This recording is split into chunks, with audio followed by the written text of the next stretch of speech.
Good morning, everyone. In unison, good morning, Your Honor. To the jury, how was it? What? The breakfast. In unison, we didn't have a breakfast. It's lunch. Oh, you're getting lunch? That's what they promised. My cereal was okay. I had information that you were going to get breakfast. So you're getting lunch. We got presents. We got cups. All right, let me just say don't eat too much at lunch. Okay, counsel, are you ready to proceed? I am, Your Honor. But, I'm sorry, with the court's permission, I'd like to have a brief sidebar to discuss a matter that I don't want to go into without your permission. All right, discussion held off the record at sidebar. All right. Thank you, Your Honor.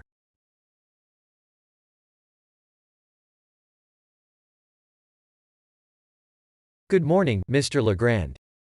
Good morning. Yesterday we talked about the LLC Fire Mountain, and you indicated that LLC, that limited liability corporation, was formed to act as the corporation under which the proceeds from the Fox special, the footage you were never meant to see, or what we've been calling the Take-Two video, to basically funnel those assets or the cash that was produced from that program and then disbursed to various parties. Is that correct? Yes. Okay. And I asked you, I'm not sure if we ever got the answer, but I asked you, and I'm asking you now, was that corporation formed to conceal assets from Mr. Jackson's creditors? Objection. Foundation. Relevance. Overruled. You may answer. In any way. There were multiple concerns with regard to the Take-Two video at the inception of the process. There was a letter from Granada basically demanding that no footage of Martin Bashir be utilized without Granada's permission, so we had significant concerns about potential liabilities associated with Fire Mountain. There were also concerns, not so much about trade creditors in general, but, rather, that the mounting financial demands of the lawyers, the accountants, the production people be met, and we had not yet accomplished a complete transition of money management affairs and open. I'm going to object at this time as non-responsive. Okay.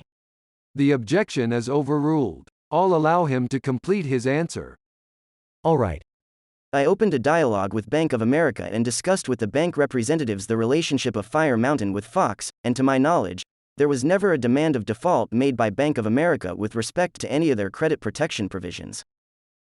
My question was that Fire Mountain, Limited Liability Corporation, formed in any way to conceal assets from Mr. Jackson's creditors? And my question goes beyond the Bank of America. Same objection. And do you understand the question? Yeah, it was not my intent to conceal. It was my intent to protect the cash flows being received in order to address the financial needs of my client, Mr. Jackson. All right. Well, you testified that Mr. Jackson had creditors with outstanding bills in excess of $10 million, true? Yes? Yes. And some of those creditors had initiated lawsuits, isn't that true? I don't know that creditors had initiated lawsuits. The two primary lawsuits that were pending that I had knowledge of early on were the Avram case and the Myung-Ho Lee case. All right. I don't know that those gentlemen were creditors at that time, because I don't remember seeing them listed in the payables listings. There was a subsequent lawsuit. There was a lawsuit filed somewhere, I'm not sure if it was late February or early March, filed by an auction house in New York with respect to a painting. Would that be Sotheby's? Yes, that was Sotheby's. And that dealt with a painting Mr. Jackson purchased but never paid for, is that correct? Yes. Objection. Relevance. Sustained. All right. But in effect, the Fire Mountain Corporation would prevent any of these creditors from getting their hands on the money, the proceedings from the Fox production, true? I'd like a yes or no answer to that question. I don't know. If you know. I don't know how it would prevent creditors from getting to it. If a creditor took a judgment debtor exam of someone and found that this subsidiary of MJJ had these funds, the question is creditor of whom, I guess? The goal of Fire Mountain was to serve as a subsidiary to MJJ Productions. Who is Marcel Avram? You just mentioned that. Who is that? Objection. Relevance. Overruled. You may answer. What I've read is that he was a promoter who had entered into some agreements with, and I'm not sure who with, but with Mr. Jackson or entities affiliated with Mr. Jackson. I'm not even sure who the parties were in that litigation. And that was a multi-million-dollar lawsuit? Yes. And that was here in Santa Maria? I don't know where it was. Objection. Relevance. My question. I'm sorry. Next question. Overruled. And that lawsuit was going on during February of 2003? I think so, yes. And Yes. if that lawsuit went bad, wasn't it your opinion that bankruptcy was assured for Mr. Jackson? Objection. Foundation. Misstates the evidence. Foundation sustained. Did you ever send an email to the effect that bankruptcy was assured if the Marcel Avram lawsuit went bad for Mr. Jackson? Objection. Foundation. Leading. Relevance. Overruled. You may answer. I don't recall such a specific email. It's possible, but I don't recall. If I could have a moment, Your Honor. You may. Let me just ask a follow-up question. Was that your opinion? Objection. Relevance. Foundation. Sustained. I'll come back to that. Mr. LeGrand, did you talk to anybody after you left the stand here today, sick? About your testimony in this case? I did not speak about my testimony in this case. I did speak to several people last night. Who did you talk to? Talked to my wife. Did you talk to anybody that was involved in this case in any fashion? I don't know whether involved or not. I did call Al Malnick. Why did you call Mr. Malnick? His wife is expecting a child. It's been any day for the last couple of weeks. And I called to inquire as to his wife's health and the prospect of delivery. Do you work for Mr. Malnick? No. Have you been employed with by Mr. Malnick in the past? No. Mr. Malnick has never paid you for any services. No. Is that your testimony? That's my testimony. Have you ever taken any directives from Mr. Malnick concerning legal matters regarding Mr. Jackson? Yes. Why did you take directives from Mr. Malnick concerning Mr. Jackson's affairs? Objection. Relevance. Overruled. You may answer. I was instructed by Mr. Jackson to do so. And did Mr. Malnick work for Mr. Jackson, as far as you knew? As far as I knew. What was his relationship with Mr. Jackson? I believe he was a friend and I believe he was an attorney. Do you know if Mr. Malnick was retained by Mr. Jackson as an attorney? I did not see an engagement letter. I was instructed by Mr. Jackson to submit all documents that were to be signed by Mr. Jackson. They were to be reviewed by Mr. Malnick before presentation to Mr. Jackson. That instruction was given to Ronald Konitzer and Dieter Weisner as well. Have you attended meetings with Mr. Malnick and Mr. Jackson? Yes. On how many occasions? Once for sure. There may have been a second meeting during that same weekend, but I'm not sure. But I know of one in particular. It was mid to late March. Mr. Fishman and I flew to Florida. I think that's when. I'm not sure the dates, though. And did Mr. Konitzer attend that meeting? There were several meetings There were several meetings with myself and Mr. Malnick, and Mr. Konitzer attended one of those meetings. Was Mr. Jackson present? I think so. Was Mr. Weisner present? You know, I think Dieter was there, but I'm honestly not sure today. Do you know what time in March that was? Well, it was before the 28th. I think it was a week to 10 days before the 28th of March, but I'm not sure exactly. Was it before your services were terminated as Mr. Jackson's attorney? Yes. That's why I know it's before the 28th. And the purpose of that meeting was what? To discuss the overall positions, to discuss how or whether we would continue the various relationships, because Ronald was upset with me for having pointed the finger at him with respect to the $965,000. We were attempting in that meeting to construct a framework under which we would, Ronald and Dieter would remain involved in, as, consultants, advisors to Mr. Jackson. But Mr. Malnick essentially emerged, in my opinion, as the primary person with Michael Jackson's trust and confidence for business decisions. Mr. Malnick was one of the people you had investigated? Yes, he is. So you were suspicious of him, too? Yes. And you voiced those suspicions to Mr. Jackson, didn't you? Yes. You voiced those suspicions to Mr. Jackson about Mr. Konitzer? Yes. And Mr. Weisner? Yes. And you were suspicious about Mr. Jackson's personal assistant, Evie? Yes. Primarily because Mr. Konitzer. There's no question pending. Oh, sorry. And you were suspicious about Mr. Garrigus? Yes, I was. And you were suspicious about Mr. Jackson's attorney, Mr. Cochran's associate, Zia Mataber? Less so, but yes. Well, you had him investigated? Less so, but yes. And you were suspicious about Mr. Gross, who worked for Fred Haber, the foreign rights people, Edgar Gross. Maybe I'm misstating that. Did you have Edgar Gross investigated? I don't remember that name. Was it? Do you mean? I'm sorry, I don't recall. You were suspicious about a Dr. Armin Kazankian? Yes, I was. You were suspicious about Mr. Jackson's long-standing business manager, Trudy Green? Yes. These people had really very little connection with one another, did they? I mean, you tell me.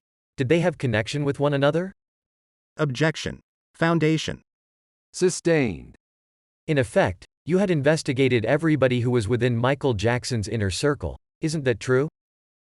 I don't know, because I don't know your definition of inner circle. I investigated people that I viewed as being close to Michael or having the potential to do harm to Michael as I saw it at the time. And you were suspicious of them all, correct? I was cautious. I was becoming more cautious as time went on. Well, didn't you testify that you had everybody investigated that you found suspicious? I'm not sure those were my exact words, sir. Well, was that true or not? No, I did not have everybody investigated whom I found suspicious. There were certainly people who I had concerns about, but who did not have a position such that I was sufficiently concerned to spend money. But you had concerns about all these people. Will you go that far? Concerns about a lot of people. Okay. And as far as this $900,000, you don't know what that money was for, do you? No. You don't know if that money was owed to Dieter and Ronald, do you?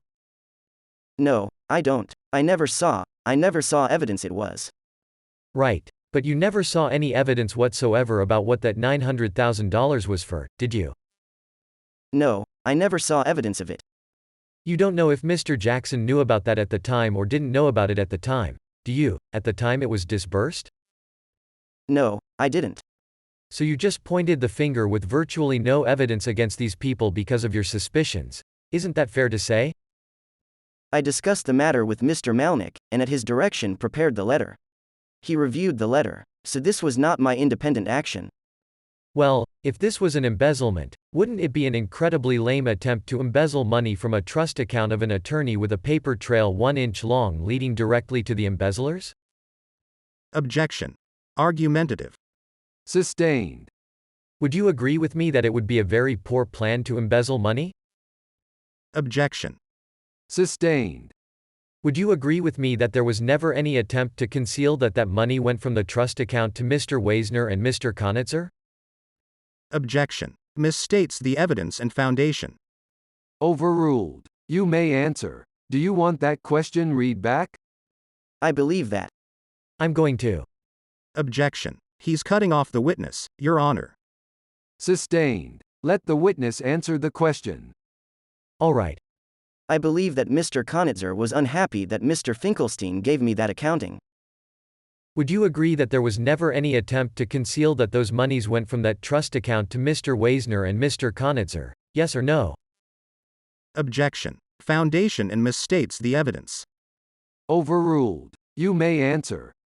I do not know. I do not have actual knowledge of an attempt to conceal those disbursements. Michael Jackson Universe, MJ Universe, that was the plan that Ronald and Dieter were working on with Mr. Jackson to remake his image and career, correct? I'm not sure I agree with the characterization, remake his image and career. It was the business plan that Ronald and Dieter had put forth. It was a promotional plan for Michael Jackson, correct? It involved elements of using Michael Jackson's trademarks, image and likeness to gain revenue. Wouldn't that be a promotional plan? I'm not trying to be difficult. I just don't know what you mean by a promotional plan. I mean, that's all. What I mean by promotional plan is a plan that promotes Mr. Jackson. Was it designed to promote Mr. Jackson's image and likeness, his name, to sell products to make profit? I certainly agree it was part of the plan to use his image and likeness to sell products and make profit. Was it also the idea of this plan, this new enterprise, MJ Universe, to save Mr. Jackson from impending financial ruin? Yes or no? When the plan was the first development of the plan, none of us had knowledge of Mr. Jackson's financial affairs. So the plan was developed in a context where we, that is, Mr. Konitzer, and he expressed to me his belief that Mr. Jackson had significant financial resources to call upon. So the original plan was not about financial ruin. It was developed before any of us knew of the financial circumstances that ultimately were disclosed to me in February of 2003. Is it true that the plan was designed to make everyone, including Michael Jackson and yourself, a lot of money? The intent of the plan was to make money, yes. One of the mechanisms for this plan was to use the internet as a platform. Is that true? Yes. There was a portion of the plan devoted to internet. You testified yesterday that it seemed like everybody around Michael Jackson was interested in profiting. Is that accurate? That was your opinion? Many people, yes. Did you see something wrong with that, with people profiting who worked for Michael Jackson? I see nothing wrong with people earning appropriate income from providing services. And Michael Jackson Universe. Objection. I don't think the witness has completed his response, Your Honor. I got concerned about where it appeared people wanted to have excessive amounts of money in relation to their contribution. Okay. And this is where some of your suspicions took off? That's where they were derived, yes. But as it turned out, you really didn't know where those funds were going. You've testified, correct? Objection. Foundation and misstates the evidence. Vague. Sustained. As far as this plan, the idea or hope was to make hundreds of millions of dollars, true? That was the hope. And that was a hope that Mr. Jackson had, or shared with Mr. Konitzer, true? Yes. Objection. Foundation. Whoops. Overruled. The answer was yes. Yes. Next question.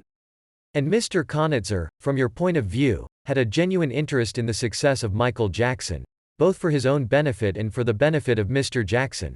Isn't that fair to say? Yes. That's true. Mr. Konitzer, I believe, was quite sincere in many respects, and there was no question that he saw the opportunity for significant financial gain, and that gain would, the largest gain would come if Mr. Jackson also realized a significant financial benefit.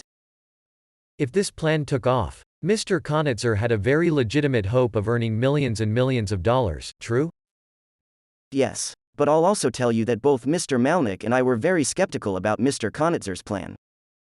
I understand that, but that's not a question I asked you. But that was the hope. That was the idea between you, Mr. Jackson, Mr. Konitzer. That was the reason for Michael Jackson Universe, correct? The reason was to create profit, yes. So would you agree it doesn't make much sense for Mr. Konitzer to attempt to steal a few $100,000 at the very beginning of his relationship with Mr. Jackson? Objection. Argumentative. Foundation. Sustained. All right. Your investigation of these various people was designed to clean house again, wasn't it? Do you understand that question? Maybe I should start over again.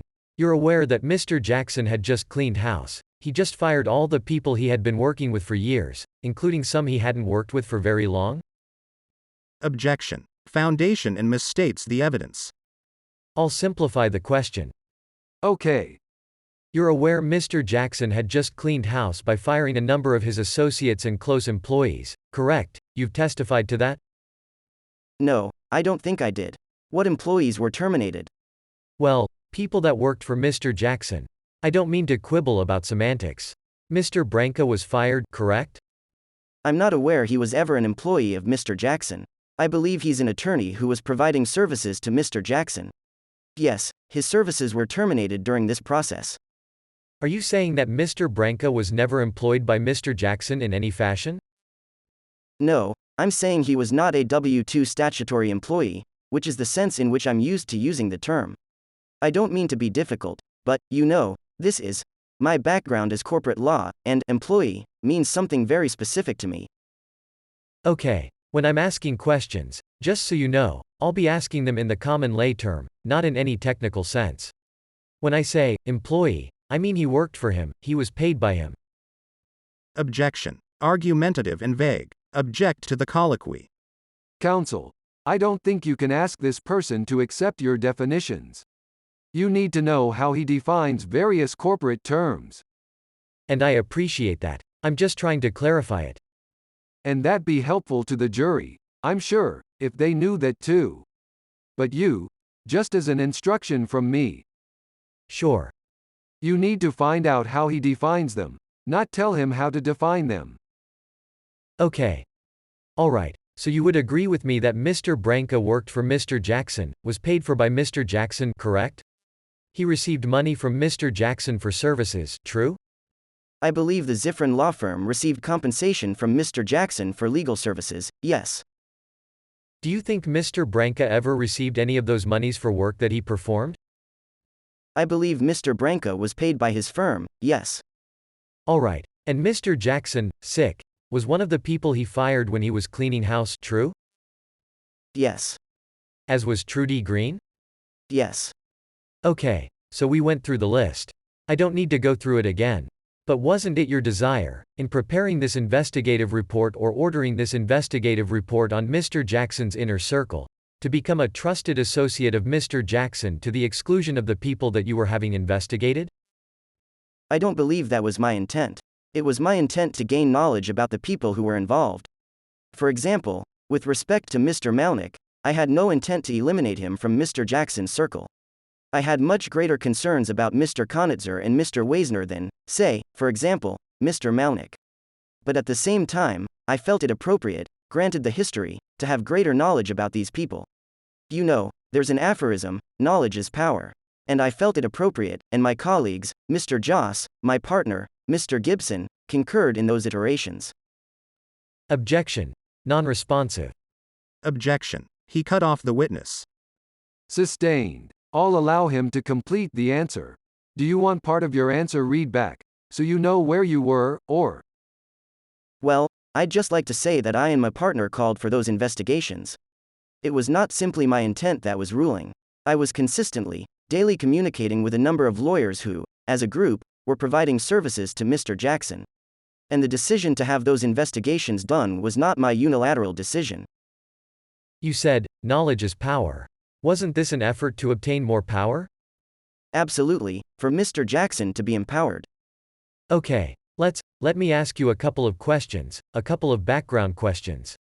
I don't think I finished inquiring about people you may have talked to last night. Did you talk to Mr. Mesereau at all between the time that you took the stand today and the time that you left the stand yesterday? I'm not sure if he might have come in the room and left, 30 seconds. I'm sorry. I was upstairs in the room for a little bit. I don't remember. I didn't have any substantive conversations if I did see him at that time. Have you met Mr. Mesereau before? Yes. On how many occasions? 3, I think. Maybe 4. Did you talk to him about your testimony in this case? We did not discuss my testimony in this case. Did you talk to him about the facts of this case? I met with Mr. Mesereau, Mr. Cochran, a number of lawyers when I was delivering files and reviewed with them some of the contents of the boxes of files. When did you deliver those files? I'm sorry, I don't know. Can you tell me? It was 2004. Okay, 2004. Can you tell me if it was in the beginning or towards the end of 2004? I know it was by mid-September, by Labor Day weekend, that I had delivered the bulk of the files. There's been some bits and pieces that have just, either were delivered to me or were found, in another file, because I had people in Reno working that were delivered later. But I'm pretty sure 90% of it was delivered by Labor Day of 2004. Did you go through these files with Mr. Mesereau and Mr. Cochran in any fashion? Yes. Was an investigator present? I think so. Do you know Scott Ross? Yes. Was he present? I don't think so, but I'm really not sure. There was an investigator, but I thought it was somebody different. I don't know that I met Scott before arriving here. Mr. Mason, perhaps? Mason. That name's familiar. I honestly didn't pay a lot of attention to the investigator. Okay, but there was an investigator there? Yeah. And have you talked to any investigators between the time you left the stand and the time you took the stand this morning? Yeah. Scott Ross took me back to my hotel last night, and then took me to drop me off at the mall so I could go get something to eat. And did you talk to Mr. Ross about anything to do with this case? We really didn't discuss the case. We were quite conscious that or I was conscious that I didn't feel that was really appropriate. Okay, so that's a no, you did not talk to Scott Ross about anything about this case? We didn't talk about this case. Alright, how about Mr. Castillo? Did you talk to him about this case at all? Who? Jesus Castillo? I don't know who that is. Well, alright. Now, you mentioned yesterday that you were aware of the home movies production, the Michael Jackson home movies production. True? Is that the program that involved Chris Tucker that was produced with Fox? I can't answer questions. I'm sorry, I'm not sure what. Weren't there, I'm sorry, go ahead. I'm not sure what you mean by home videos, productions. Well, weren't there documents in your files regarding the home movies production involving Michael Jackson? I think so, yes. We had started a negotiation with Fox for some additional production. And that production was also going to be run through Fire Mountain. That was the plan, correct? Yes, I think so. And was Mr. Schaffel going to work on that one as well, do you know? It was my goal to minimize the involvement of Mr. Schaffel as much as possible. And I do not know what I was terminated before that really got rolling. That's my recollection. Was your concern about Mr. Schaffel related to his connections in the adult sex videos industry? That was certainly part of the concern, yes. Did you ever express a concern to Mr. Jackson about Mr. Schaffel being associated with the rebuttal video or the Take Two video because of his background? I'm not sure that I had a direct conversation with Mr. Jackson about that or not. I don't know. And he was also one of the people that you had investigated, true? Yes. Now, as far as money goes, profiting involving Mr. Jackson, isn't it fair to say that that was one of your goals here too, to make money by being associated with Mr. Jackson? My goal was to get paid for providing legal services. Weren't you very excited about becoming Michael Jackson's attorney? It was exciting. You perceived it to be a means to make a great deal of money, didn't you, Mr. LeGrand? Actually, I really didn't know what it was going to involve. But you had hopes that it would result in something very good for David LeGrand, true? I saw it as an opportunity to work in a unique and different environment that was interesting, that had great potential. It was exciting. Potential for wealth, true? I don't know about wealth. But certainly gain. You won't admit that there was financial gain. That was one of your motives in becoming Michael Jackson's attorney? You disagree with that? All I wanted was to be paid for my hourly work. And you wanted to do a lot of hourly work for Michael Jackson, didn't you? As it turned out, I didn't have much choice. At least for a while. Would you answer my last question? The hours ended up being considerable. And you wanted to do a lot of hourly business with Michael Jackson, true? Can you answer that, yes, or, no, for me, sir?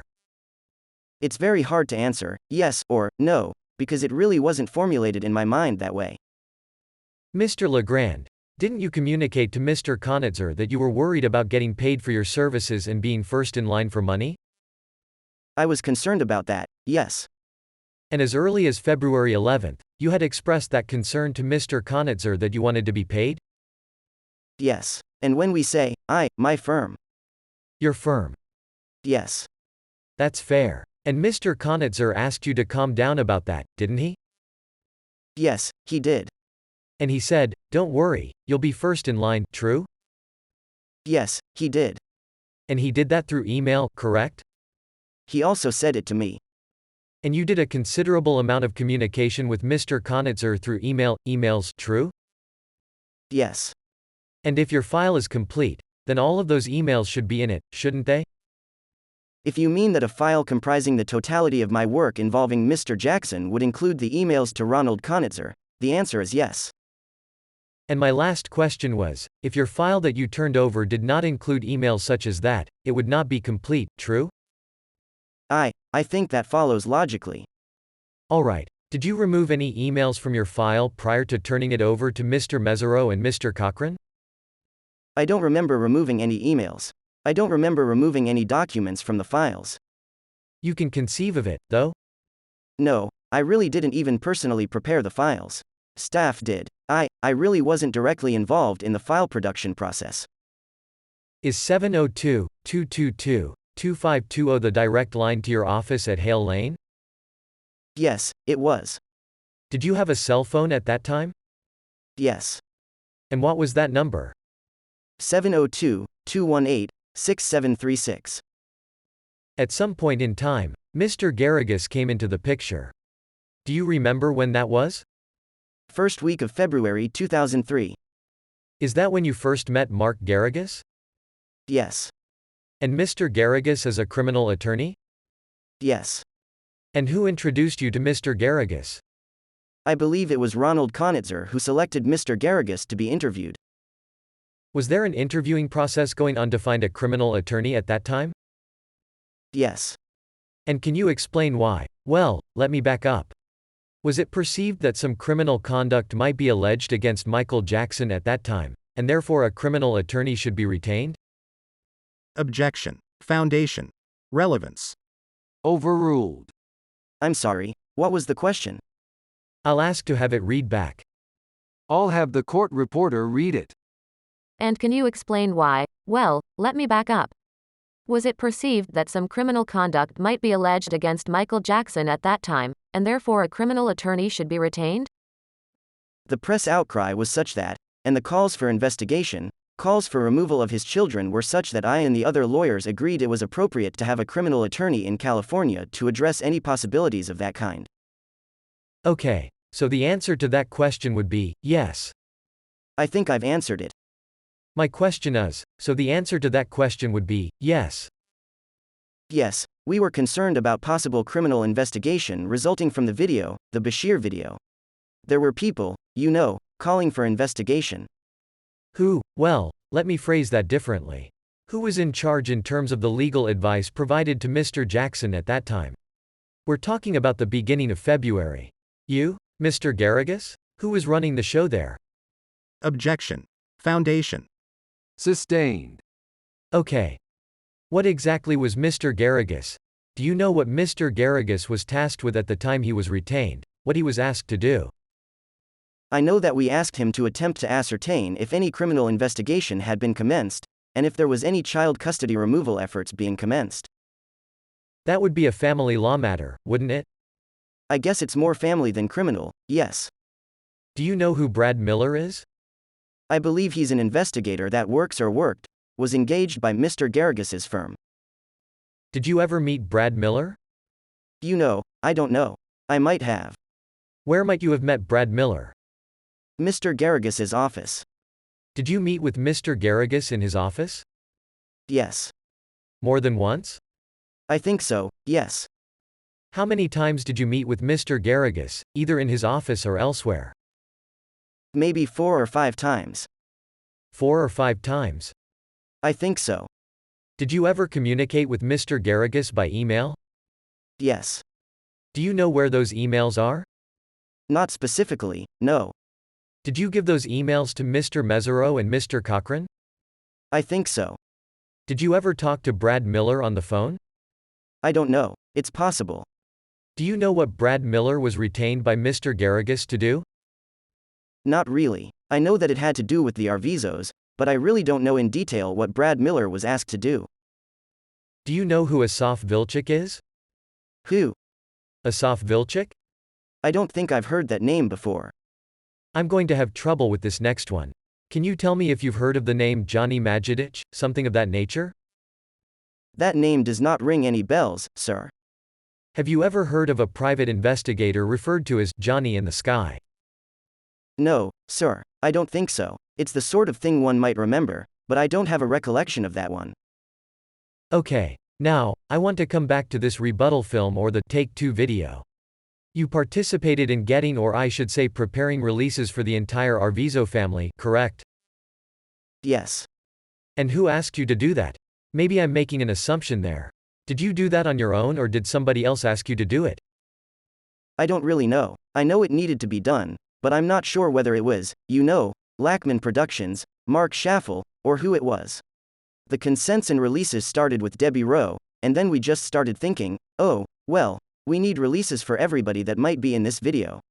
I prepared a release for Hamid as well. Alright, the one for Hamid, was that under a Brad Lackman letterhead, do you know? I don't know. Okay, but you knew that the plan was to have the Arvizo family filmed for the Take Two video, correct? I knew there was a desire to have some footage of the Arvizo family for possible inclusion in the Take Two video, yes. And that was the reason why these consent forms were prepared? Yes. And you sent those consent forms to Anne Gabriel, true? I don't know. I might have. Did you send a consent form to Anne Gabriel and ask her to put Gabriel Media on the top of it? I don't remember. It's possible, but I don't remember that. If it's possible, can you tell me why that would have happened? Objection. Unintelligible. Sustained. Well, you admit it's possible. Objection. Calls for speculation. Overruled. Yes? I really can't say. I don't know. Okay. Can you tell me if you can envision a reason why you would send a consent form to Anne Gabriel and ask her to put Gabriel Media on the top of it? I really don't know today. We were moving quick on a lot of things, and it, if it happened, may have seemed like a good idea at the time, but I really don't know why in retrospect. It could have been that I was trying to give Anne, a bit of a role. Did you send consent forms to Neverland Valley Ranch by way of fax for the Arvizo family? I think so, yes. If I may approach, Your Honor. Mr. LeGrand, I show you People's Exhibit number 263. It appears to be 1, 2, 3, 5, 6, 7, 8, 9 separate pages. Would you look at that for me, please, and identify it if you can? This appears to be a fax from Hale Lane to Joe Marcus at Neverland Valley Ranch containing appearance consents and releases for various members of the Arvizo family. Did you prepare those consent and release forms? I think my associate, Anne-Marie Levy, did. At your direction? Yes. Is that the consent and release form that you wrote or prepared? Well, I directed the preparation. It appears, the language looks familiar. Your Honor, at this time I'd move into evidence People's Exhibit 263. I'll show it to counsel. No objection. It's admitted. Mr. LeGrand, at the top of those consent and release forms is the logo for MJJ Productions, correct? On some of them, yes. Did you place that logo there? Did you direct, I should say, the placement of that logo at the top of those appearance consent and release forms? I don't believe I did. I have no recollection of so instructing. And then at the back, a couple of pages, that logo appears to have been removed. Did you direct that appearance consent and release forms for the Arvizos be provided without the MJJ Productions logo?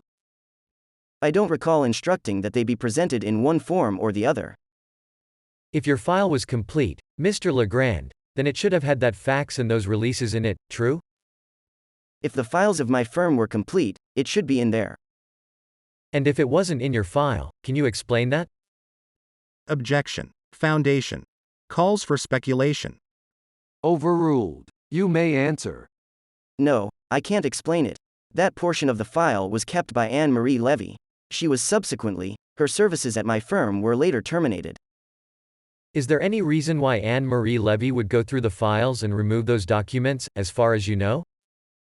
No. Did you also send the same consent forms to Hamid Moslehi? I don't know. I'm pretty sure that my firm sent appearance and consent forms to Hamid Moslehi, but I don't know exactly when or if they were absolutely identical. But, because I'm not sure we knew where the Arvizos were in order to get the documents executed, and since Hamid was supposed to do the videography, it would not surprise me that we sent them to Hamid. Well, that's a good point. They were different, weren't they? They weren't the same as the ones you sent to Neverland, correct? I don't know. But you agree that your associate sent those to Hamid at your direction? I don't recall making that instruction today. Would you agree that your associate would not send those to Hamid on her own without some direction from you? It's certainly possible that she would have. I mean, she can have been instructed by Mr. Konitzer directly to do so. It's possible she would have sent them or that she would have interpreted my instruction to prepare and get the consents out as, a broad mandate. Let's take a break.